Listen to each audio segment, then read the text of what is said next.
Well, I hope you're on my side tonight because I'm gonna introduce you to two guys who love to give me a hard time. Fellow chefs and friends, Michael Simon and Curtis Stone. You're going down! Our first contender is the executive chef of BLT Steak in New York. Meet Luke Venner. Our next contender is the executive chef of Basta in Providence, Rhode Island. Say hello to Antonio Franco. You'll have 20 minutes to make a single ingredient of my choice, the star of your dish. And that ingredient is mussels. 20 minutes on the clock. Ready? Go. Keeping with my Italian background, I decide I'm gonna serve my mussels in a chorizo fennel broth with a toasted baguette. First, I dice the chorizo, which is like a smoky sausage, let it render out with garlic. I've got a very rustic Italian approach. I learned about food from my grandmother. She was blind, so I was her eyes in the kitchen. It was all by taste and by smell. The only thing I wanted to learn about was food. I got a job at a Mediterranean restaurant and dropped out of school at 17. I worked my way up the line. Now I'm the executive chef at Basta Restaurant, cooking Italian food. Mussels are definitely in my wheelhouse. They have a rich, sweet essence. So I'm gonna make a saffron mussel broth. I'm gonna use chorizo, creme fraiche. This is French-inspired from culinary school. I was born and raised in a small town in South Dakota. I was inspired to start cooking because as a child, I would spend hours after school watching cooking shows.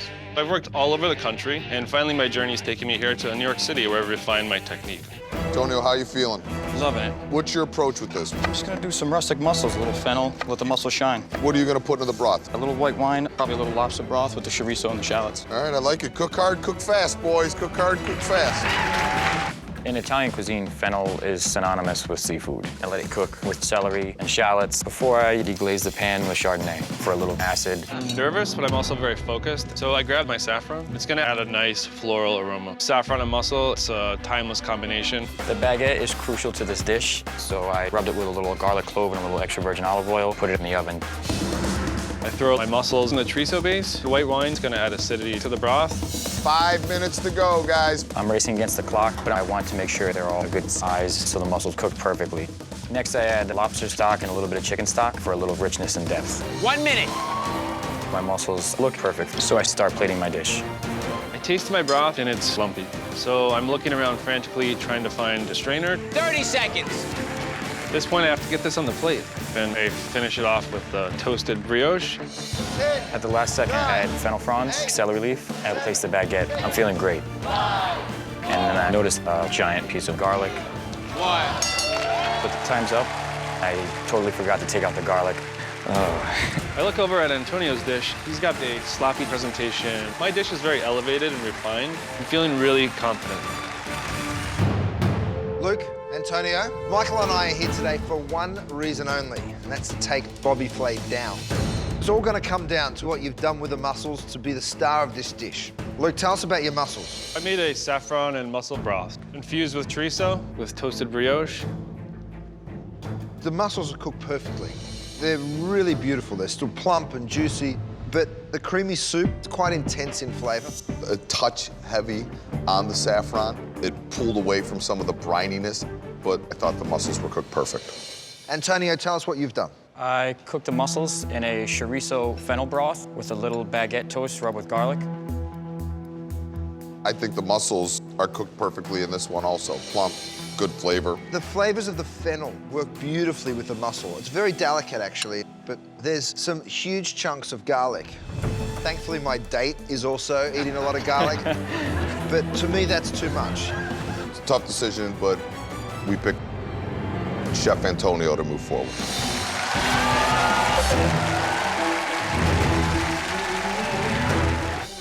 What are we cooking? What's your signature dish? My signature dish is veal Milanese. You'll each have 45 minutes, and your time starts now. Come on, Antonio! I love veal Milanese. It's one of my favorite dishes, but I'm gonna have to take some risks here. My signature dish is very classic Italian veal Milanese, topped with a mixture of Italian greens with an amazing caper aioli. It's my secret weapon. First, I pound the veal to get it nice and thin and tenderize it as much as possible. I'm making a veal chopped Milanese with a tomato and Calabrian chili salad, maybe a fried egg, maybe some crispy prosciutto. I got a few tricks up my sleeve for this one. I'm gonna pump a lot of flavor into my tomato salad. I'm gonna add anchovies, a little bit of red wine vinegar, some capers, a little fresh basil, lemon zest, and some Calabrian chili oil for some heat. Bobby's using a veal chop. Antonio's using a top round that he's pounded very thin, so it's gonna have a little bit more texture, but great flavor. One of the tricks up my sleeve to take home the win is my aioli. I add egg, Dijon, capers, anchovy, and I turn them into a puree, and then I slowly add the vegetable oil to emulsify.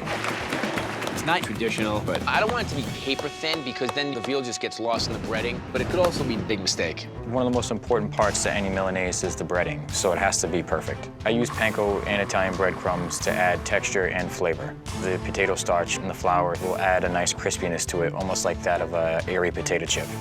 I start working on my breading station. I have eggs that are whisked, and then I'm mixing panko breadcrumbs, which are Japanese breadcrumbs, with Italian-style breadcrumbs, seasoned with salt and pepper, same thing with some all-purpose flour. Before I start breading, I'm gonna fry some prosciutto for garnish.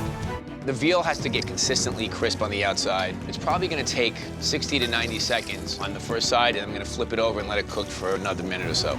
He's cooking that in a lot of oil. With the veal chop, because it's thicker, and it helps cook that meat around the bone a little bit. I want to cook the veal at a medium to high heat, 3 minutes to 4 minutes on either side. My veal cutlets are very thin, so I have to be careful not to overcook it or dry it out. Make sure they're not overcooked, Antonio. Less than 5 minutes to go, guys. I'm very happy with the crustiness of the veal. I put them in a very hot oven. I just want them to cook through a little bit. I'm gonna cook some eggs, sunny side up. The salad is crucial to really balance the fried, crispy veal, so I'm using Swiss chard for a little earthiness. Baby arugula has a nice peppery snap, and watercress has a lot of freshness to it. I also use radish, red onion, grape tomatoes. You're within inside a minute now, gentlemen. So I have the veal chops down. I put the egg on top. When the egg yolk breaks, together with the spicy tomatoes and the prosciutto and then the greens, it's gonna make it really rich. 30 seconds, gentlemen, 30 seconds.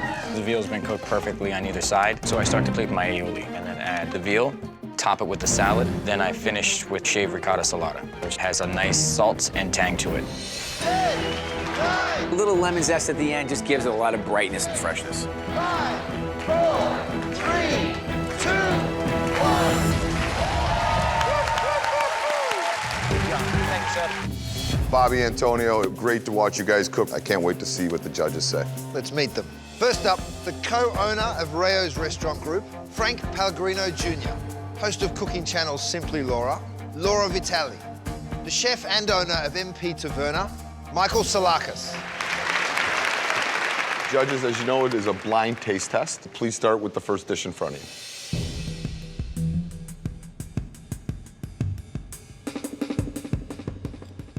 I have to say, all the different ingredients inside this dish, they're quite eclectic, but I really enjoyed it.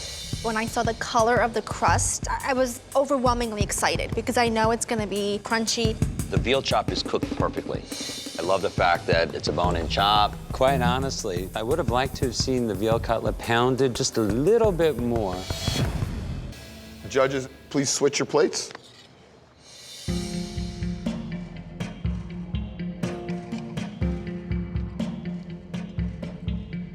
I mean, it's a tough one because this one is that really refined version. It has everything that I want to eat on one plate, and I think that's what makes it beautiful. That aioli would be good on shoelaces. It is delicious. I love the way the Swiss chard interacts with the dressing. Together with the aioli sauce and the veal, really blends together nicely. However, the veal cutlet itself is a little nervy.